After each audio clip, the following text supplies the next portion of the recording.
que não entrarão no céu. Fique atento e veja até o final do vídeo para garantir que você não esteja cometendo nenhum desses erros. Primeiro cristão que não entrará no céu: um cristão que ama o dinheiro e as posses materiais. Os termos cristianismo e prosperidade material estão tão entrelaçados hoje em dia que são quase indistinguíveis um do outro. Não nos surpreende que seja assim. Sabemos que Deus não deseja a ruína nem a miséria de ninguém. Mas você deve saber que, de acordo com a Bíblia, nem sempre o cristianismo e a riqueza foram termos comuns e inseparáveis. De fato, o próprio Jesus fez uma afirmação absolutamente controversa sobre as riquezas em Mateus 19, versículos 23 e 24. Então Jesus disse aos seus discípulos: em verdade vos digo que dificilmente entrará um rico no reino dos céus. Outra vez vos digo que é mais fácil passar um camelo pelo olho de uma agulha do que entrar um rico no reino de Deus.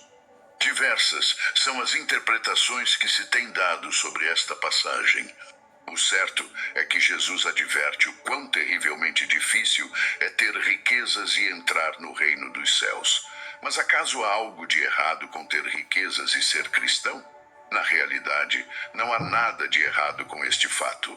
Deus tem imensas riquezas e é o dono de todos os tesouros. Ele é o dono do ouro e da prata e os pode dar a quem ele desejar. O grande problema está então no amor ao dinheiro.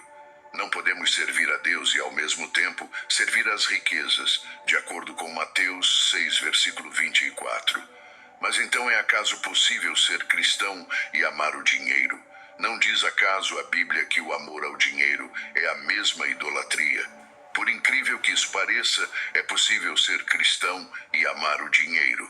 Vejamos o que tem a dizer o apóstolo a este respeito em primeira carta a Timóteo 6, versículos 9 ao 10.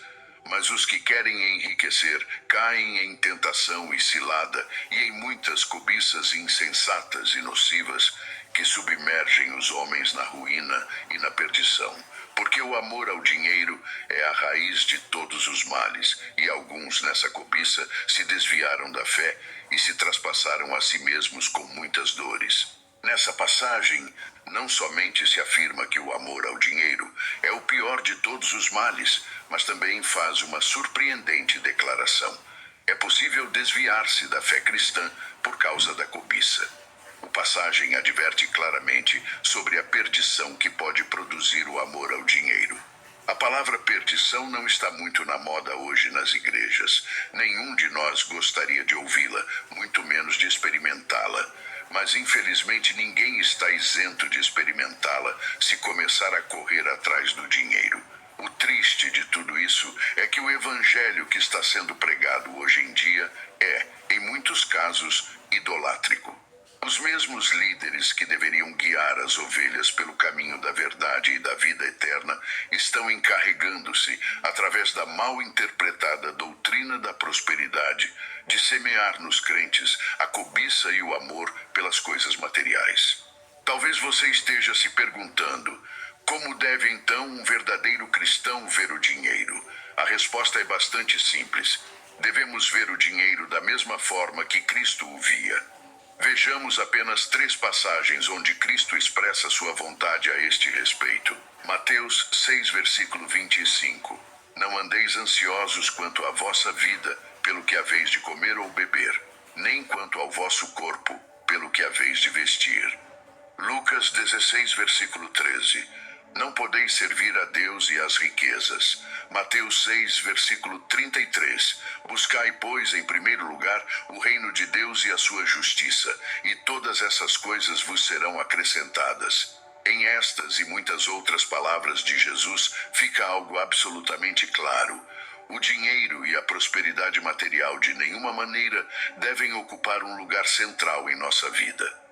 O que um filho de Deus deve buscar primordialmente é agradar a seu pai através do amor e da justiça, sabendo que seu pai nunca o deixará nem o desamparará.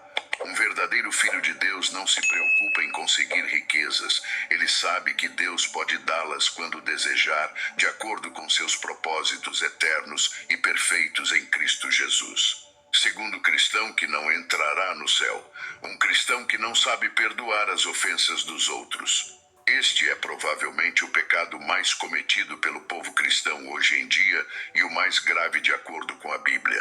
Vejamos o que Jesus tem a dizer a esse respeito em Mateus 6, versículos 14 e 15. Porque, se perdoardes aos homens as suas ofensas, também vosso Pai Celestial vos perdoará a vós. Mas se não perdoardes aos homens as suas ofensas, também vosso Pai não perdoará as vossas ofensas. Notou o quão contundente é Jesus com essa afirmação? Mas se não perdoardes aos homens as suas ofensas, também vosso Pai não perdoará as vossas ofensas. O perdão é a essência do Evangelho. Uma pessoa que não compreende de quantos pecados foi perdoada, não poderá perdoar aqueles que a ofendem. Cada dia devemos aprender a perdoar aqueles que nos ofendem e nos causam dor. Este é definitivamente um dos exercícios mais difíceis e dolorosos da vida cristã. Mas é um exercício absolutamente necessário na formação do nosso caráter. Se nosso Senhor Jesus Cristo, apesar de ter sido ferido, esbofeteado, golpeado, transpassado, acusado injustamente e desnudado em público, pôde dizer: Pai, perdoa-lhes, porque não sabem o que fazem, porque nós não podemos fazer o mesmo com aqueles que nos ofendem cada dia de maneiras muito menos graves. Uma só coisa é certa: se não perdoarmos aqueles que nos ofendem, Deus não perdoará nossas ofensas. E se Deus não perdoar nossas ofensas, de nenhuma maneira entraremos no céu. Terceiro cristão que não entrará no céu: um cristão que se preocupa mais em agradar ao mundo do que a Deus. Vejamos o que Tiago 4, versículo 4 tem a dizer a esse respeito. Adúlteros e adúlteras, não sabeis vós que a amizade do mundo é inimizade contra Deus? Qualquer, pois, que quiser ser amigo do mundo, constitui-se inimigo de Deus.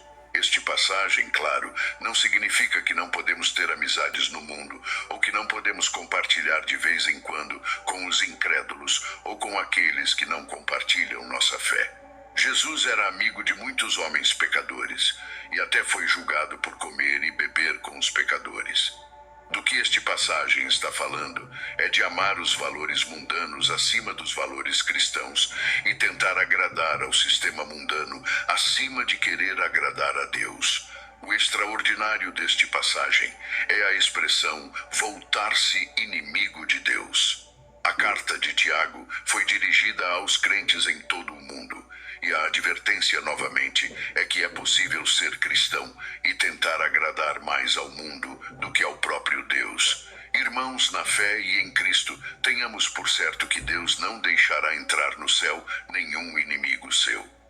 Qualquer que queira ser amigo do mundo e amar valores como a mentira, a hipocrisia e a deslealdade, tristemente terminará fora do reino dos céus. Mas isso talvez desperte novamente a pergunta: como devemos então ver o mundo? Um verdadeiro filho de Deus vê este mundo como um lugar de passagem, um lugar no qual somos simples estrangeiros e forasteiros. Nossa cidadania não é deste mundo, como diz claramente o apóstolo Paulo em Filipenses 3, versículo 20. Mas a nossa cidadania está nos céus, de onde também esperamos o Salvador, o Senhor Jesus Cristo. Agora, se bem é certo que não podemos evitar ter contato com as pessoas deste mundo, o certo é que um filho de Deus não permitirá de nenhuma maneira que os valores mundanos, como a mentira, a superficialidade e a hipocrisia, moldem sua forma de pensar.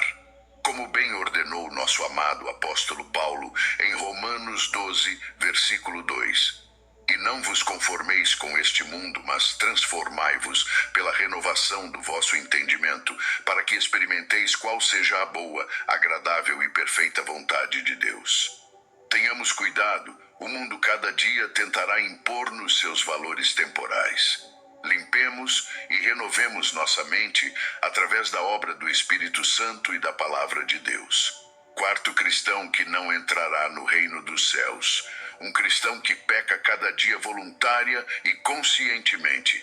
Sabemos que Cristo perdoou todos os nossos pecados na cruz e que não há nenhum pecado passado, presente nem futuro que não esteja coberto com o precioso sangue do Cordeiro. Mas o que ocorre se com nossas ações negamos o sangue que nos resgatou? Esta é uma das advertências mais sérias da Bíblia, registrada na carta aos Hebreus, capítulo 10, versículos 26 a 29. Vejamos exatamente o que diz. Se continuarmos a pecar deliberadamente, depois de termos recebido o conhecimento da verdade, já não resta sacrifício pelos pecados, mas apenas uma terrível expectativa de juízo e de fogo ardente que consumirá os inimigos de Deus. Versículo 29.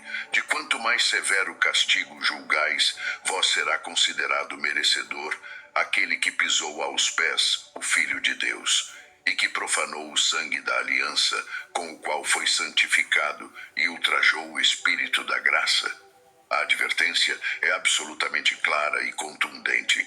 Uma pessoa que, depois de conhecer a Cristo e ser purificada com seu precioso sangue, decide seguir sua antiga forma de vida, está afirmando implicitamente com seus atos que o sangue de Cristo, que o purificou dos seus pecados, não tem nenhum valor.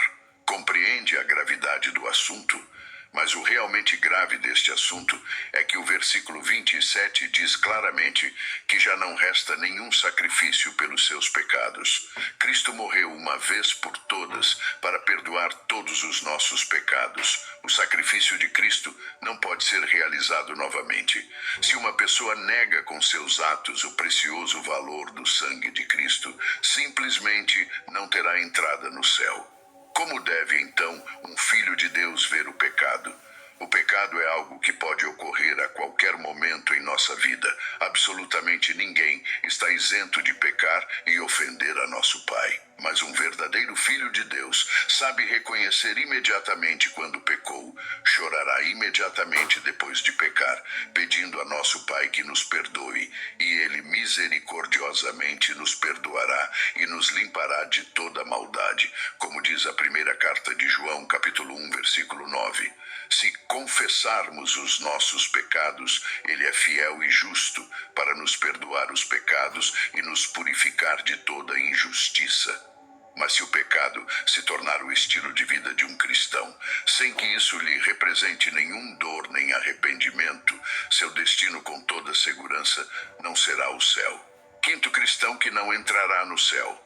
Um cristão morno que confia mais em si mesmo do que na salvação que Cristo lhe oferece. A clara advertência se encontra em Apocalipse capítulo 3, versículos 15 e 16. Conheço as tuas obras, sei que não és frio nem quente. Melhor seria que fosses frio ou quente. Assim, porque és morno, e não és quente nem frio, estou a ponto de vomitar-te da minha boca. Muitos talvez se perguntem o que significa exatamente a palavra ser morno. Refere-se nada mais, nada menos a um cristão que começou a confiar mais em si mesmo do que em Cristo. Um cristão que começou a pensar que suas posses físicas são mais valiosas que os tesouros e dons espirituais que Deus lhe oferece. Vejamos o versículo 17. Você diz: estou rico, adquiri riquezas e não preciso de nada. Não reconhece, porém, que é miserável, digno de compaixão, pobre, cego e nu.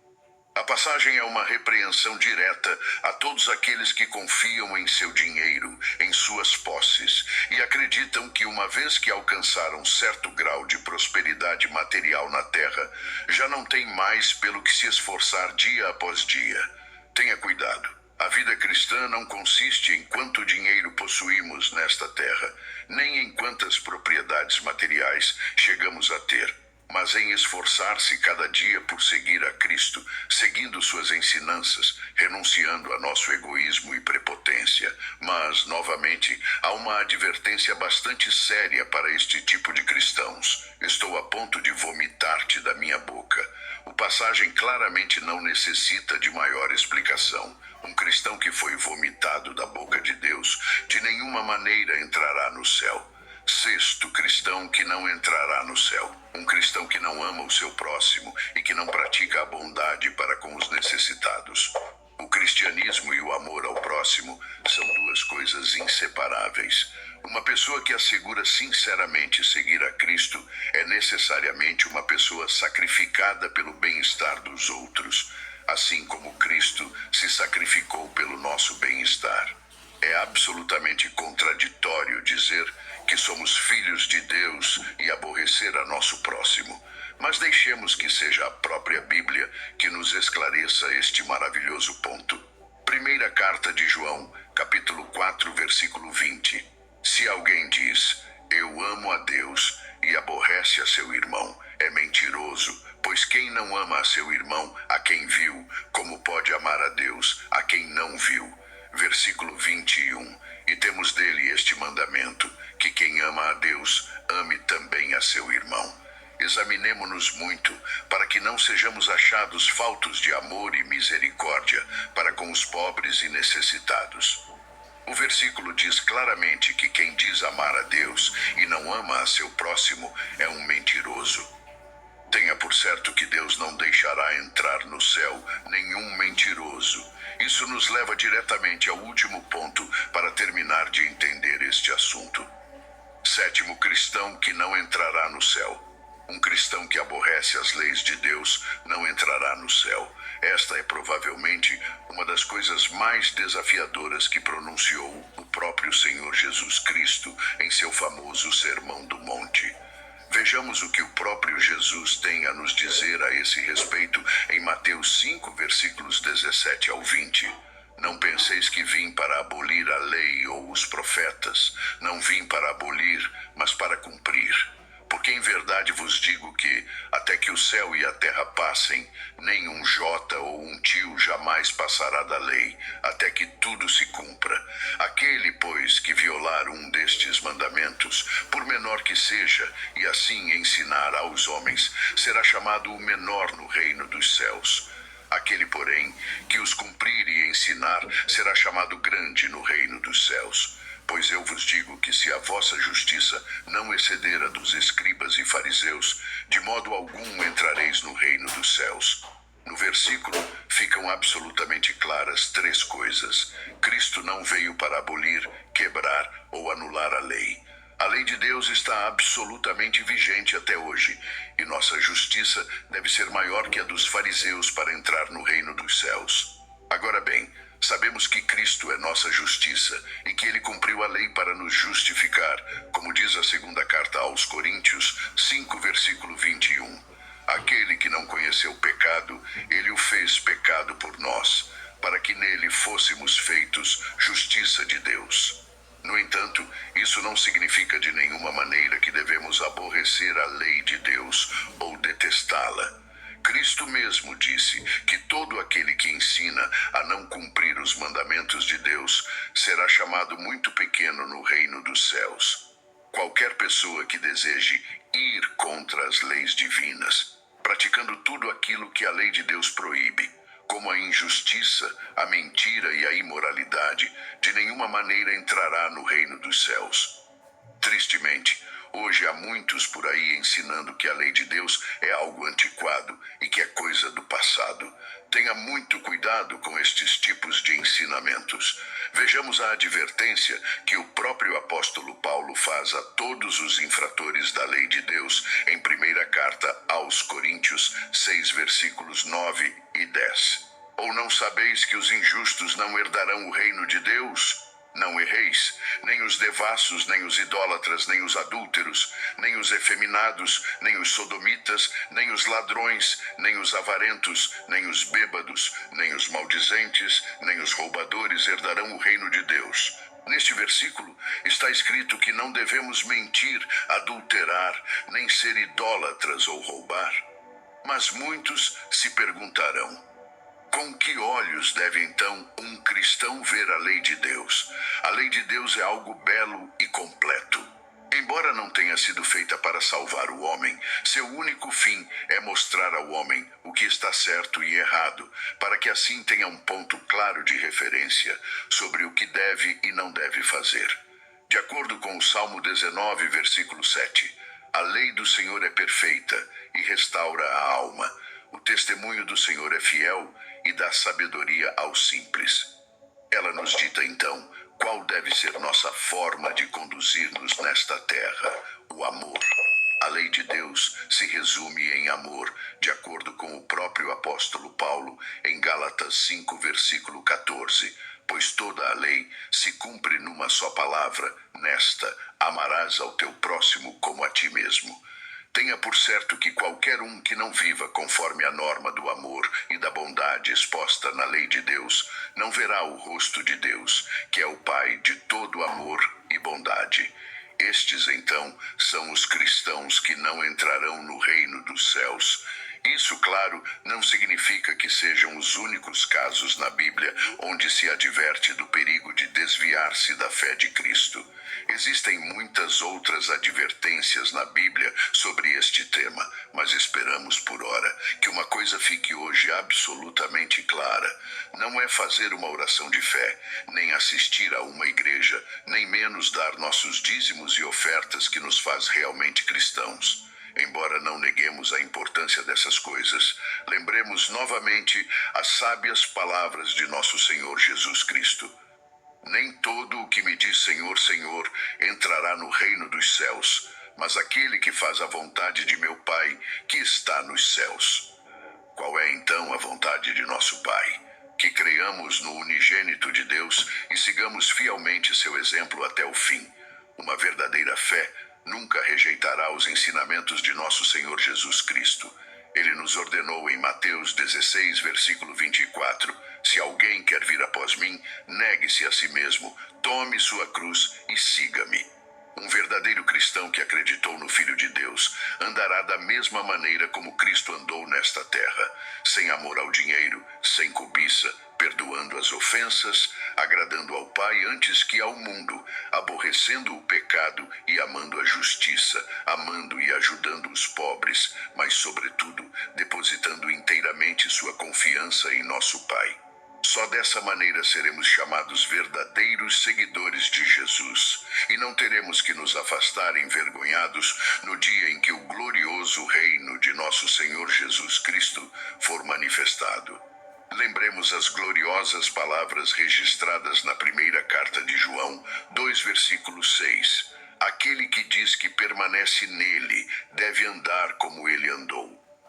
A mensagem do texto ressalta a importância de vivermos uma vida cristã genuína e autêntica, conforme os ensinamentos de Jesus Cristo. Em um mundo onde ser cristão parece fácil e acessível, a verdadeira fé é provada por ações e pelo coração transformado. Jesus advertiu que nem todos que clamam Senhor, Senhor entrarão no reino dos céus, mas apenas aqueles que fazem a vontade do Pai. O texto destaca 7 tipos de cristãos que não entrarão no céu, cada um representando uma falha significativa no entendimento e na prática da fé. A ênfase está na necessidade de 1. Amar a Deus acima das riquezas e posses materiais. 2. Perdoar as ofensas dos outros. 3. Agradar a Deus e não ao mundo. 4. Evitar pecar deliberadamente.